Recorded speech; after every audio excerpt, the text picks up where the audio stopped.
चार धाम, भारत की आध्यात्मिक एकता की दिव्य यात्रा। भारत को केवल एक देश नहीं, बल्कि एक जीवंत आध्यात्मिक परंपरा कहा गया है। सहस्राब्दियों से यहाँ तीर्थ यात्रा को आत्मशुद्धि और आत्मबोध का मार्ग माना गया है। इन्हीं पावन परंपराओं में एक सर्वोच्च स्थान रखती है चार धाम यात्रा, जिसकी स्थापना 8वीं शताब्दी में महान दार्शनिक और संत आदि शंकराचार्य ने की थी। उनका उद्देश्य था पूरे भारत को चार दिशाओं के माध्यम से आध्यात्मिक रूप से एक सूत्र में बांधना और सनातन धर्म की अखंडता को स्थापित करना।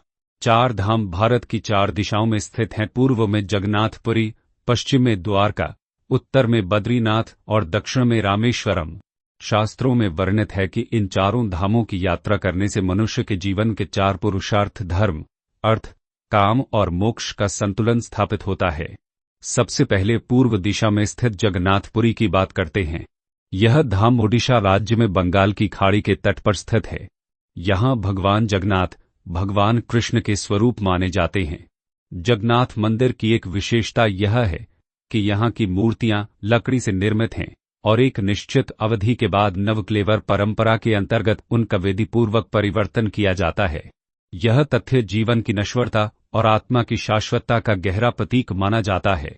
विश्व प्रसिद्ध रथ यात्रा में भगवान स्वयं अपने भक्तों के बीच आते हैं, जो यह दर्शाता है कि ईश्वर राजमहलों तक सीमित नहीं, बल्कि जनसामान्य के हृदय में वास करते हैं।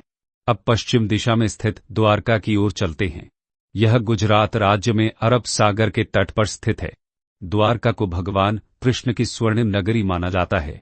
पौराणिक ग्रंथों में वर्णन मिलता है कि द्वारका समुद्र के भीतर बसी एक भव्य नगरी थी। आधुनिक समुद्री पुरातात्विक शोधों में भी द्वारका के तट के समीप प्राचीन संरचनाओं के अवशेष मिले हैं, जो इस मान्यता को और बल देते हैं।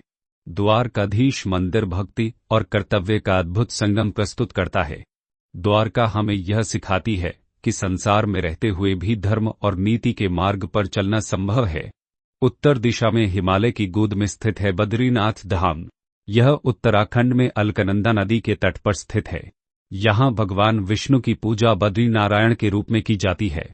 मान्यता है कि भगवान विष्णु यहाँ कठोर तप में लीन थे और माता लक्ष्मी ने उनकी रक्षा हेतु बद्री अर्थात बेर के वृक्ष का रूप धारण किया। बद्रीनाथ मंदिर वर्ष में केवल कुछ महीनों के लिए ही खुलता है, जो यह दर्शाता है कि प्रकृति और आध्यात्मिकता का गहरा संबंध है। यह धाम तप, संयम और आत्मसंयोजन का प्रतीक माना जाता है। अब दक्षिण भारत के पावन धाम रामेश्वरम की बात करते हैं। यह तमिलनाडु में स्थित एक द्वीप है, जो भारत को लंका से जोड़ने वाले राम सेतु के निकट स्थित है।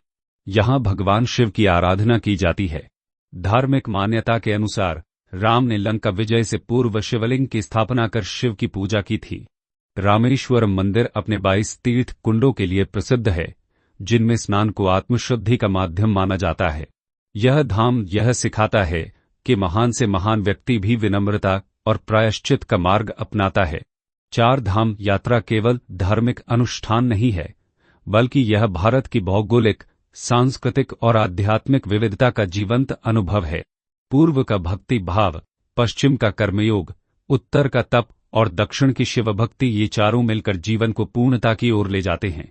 अंत में चार धाम हमें यह स्मरण कराते हैं कि सच्ची यात्रा बाहरी मार्गों की नहीं, बल्कि अंतरात्मा की होती है। जब मन शुद्ध होता है, विचार निर्मल होते हैं और कर्म धर्मयुक्त होते हैं, तभी मनुष्य का जीवन वास्तव में तीर्थ बन जाता है।